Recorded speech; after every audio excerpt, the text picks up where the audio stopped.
Unboxing some new shoes. The Hoka Mach 6. So generally I replace my shoes at 400 miles. What we have here are my two daily trainers. These are Hoka Mach 5s. They both have just about 400 miles on those guys, and came time to replace them. And so I went to our local shoe store, thanks to Fleet Feet Fort Myers, and took their recommendation. If it ain't broke, don't fix it. So decided to go with the Hoka Mach 6, which is just the same, just new generation of the same model. Okay, here we are opening up our new shoes, Hoka Mach 6. Real excited to get these guys going.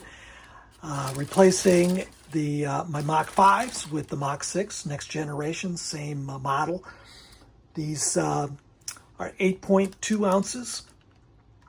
You can use them as a daily trainer, which I have been, and have a heel-to-toe drop of 5 millimeters, from here to here. Just the heel's a little bit higher than the toe, and they have a nice responsive bounce to them without having a carbon plate or nylon plate.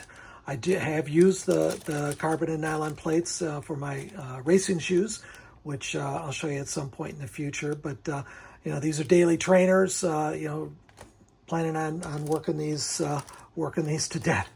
And so once again, thanks to Fleet Feet Fort Myers for this pair of shoes.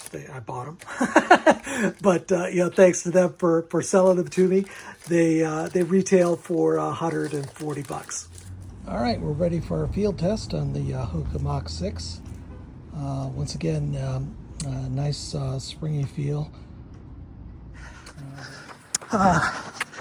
Checking in, feeling awesome. So those are the new Mach 6s. It's amazing.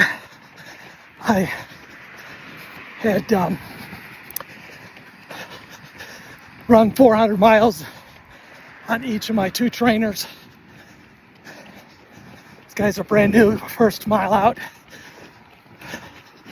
Anyway, it's so amazing how the responsiveness and the cushioning degrades,